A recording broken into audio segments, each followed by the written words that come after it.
I don't understand what you mean by that because thank you, Minister. I know you don't understand. That's the point. You don't understand this legislation and the implications that it will have on news businesses. I'll go to my next question.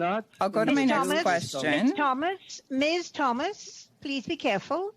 You are crossing the line in terms of being disrespectful to a witness. Thank you. Rachael Thomas gets aggressive with the Minister of Heritage. Bill C-18 is another form of censorship, something that we should all be concerned about. They're policing misinformation, disinformation. Here's the clip. Thomas, for 6 minutes, please.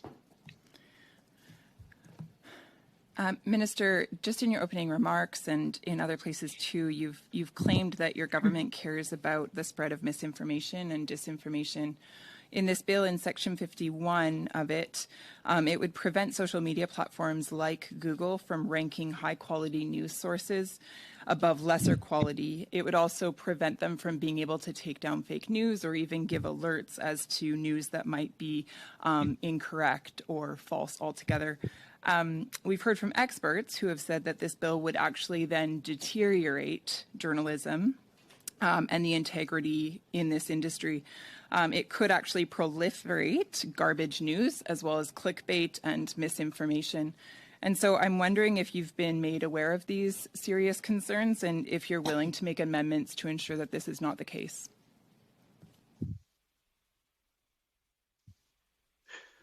Of course, I've heard all the conversations and discussions around the bill. We've heard the tech giants' concerns.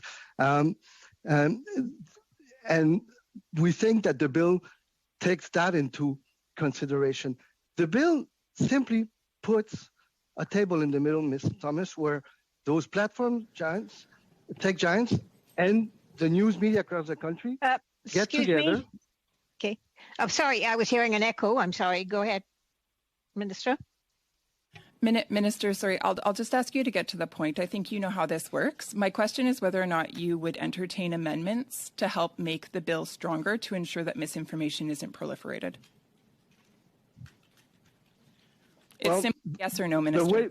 The way I work, Ms. Thomas, is I'm always ready to listen to suggestions, recommendations, as I did in other bills, and those that know me, I've been there for a while. Okay, great. Thank you. Know that my phone is there. You can reach me.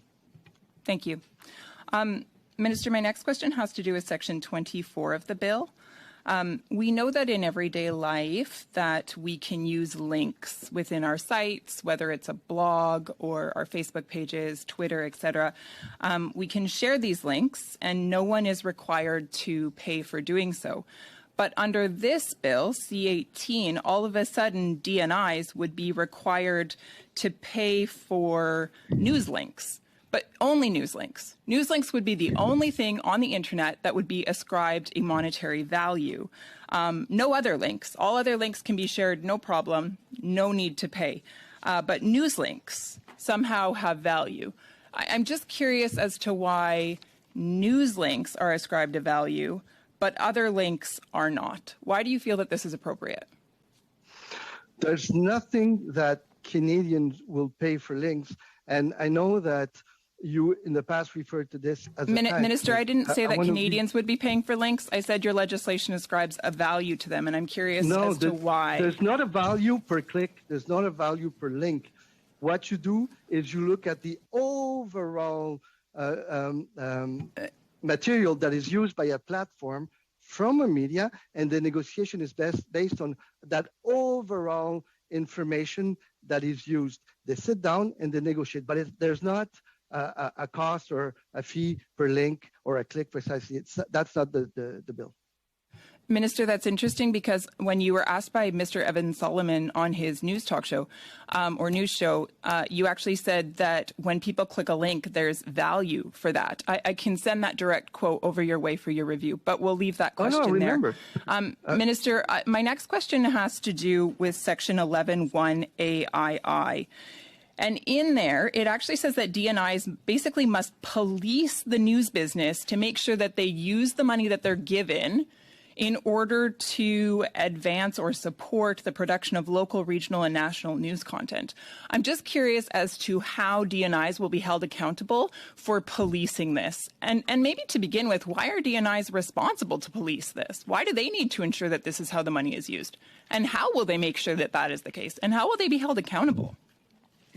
Well, you have to understand that the basis of the bill is make sure that those big platforms, the tech giants, have deals with a large spectrum of media in Canada, right? Big, small, in different regions, in your own province and mine, different languages, Indigenous, and all of that.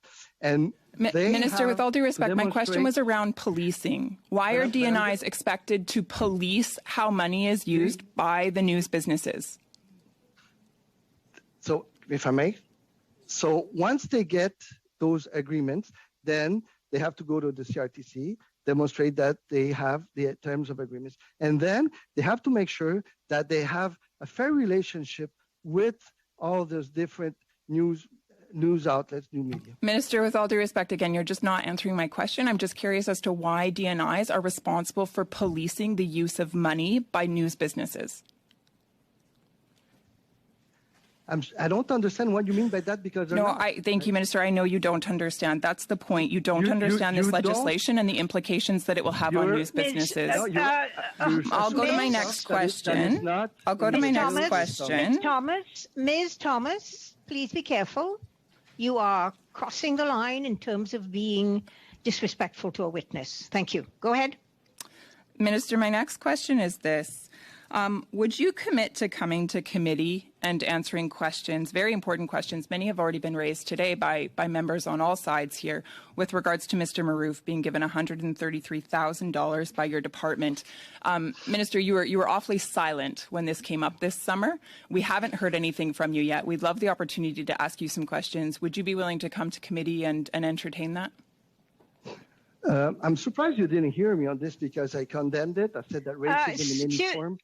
Excuse me, sorry, Minister. There is, I think, a problem in the room in which people have their mics turned up very high and they're not muting, so that what we get is a feedback every time the minister tries to speak or there is a feedback. So can I please ask you to mute your mics in the room, and only Ms. Thomas, who has the floor, can speak, and the minister, please, can speak, so we don't get that feedback. Thank you. So as I said, Ms. Thomas, I condemn this, and as I condemn racism in any form. Minister, I wasn't asking you whether or not you condemn it. I was just simply asking if you'd be willing to come to committee. You invited the minister responsible of the file, Mr. Hussein, who was there. You had the chance to ask the questions to the public servants in charge of the file, and you filibustered the whole hour. Minister, I realize that it's in your best interest to get away without asking my question, but I was just curious if you would be willing to come. So you invited the minister responsible of the file. He was there. The public servants were there. And instead of asking the question, you filibustered. I'm guessing that's a no.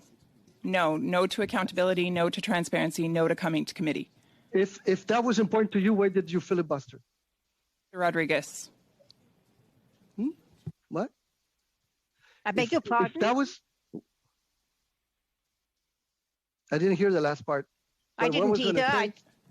Is that if you were so important Minister, I just... to the witnesses instead of filibustering. Minister, the money was given under the Heritage Department. You're the minister for that department. Point of order, Madam Chair. Madam Chair, I would like to know where we are regarding time. I'm wondering if we still have some time left in Ms. Thomas's question round. Ms. Thomas has 23 seconds left. Merci, Madame. Thank you, Madam Chair. To Ms. Thomas, how she uses her time. If she chooses to use her time to interrupt, then that time counts. Thank you. Minister, I wonder if you would see value in us hearing from other witnesses with regards to Bill C-18. So, for example, we haven't heard from copyright experts. We haven't heard from Facebook. We haven't heard from Twitter. We haven't heard from international trade experts, which the U.S. has, expressed concern. I'm just curious if you feel that perhaps it would be beneficial to hear from experts before continuing to move forward to clause by clause.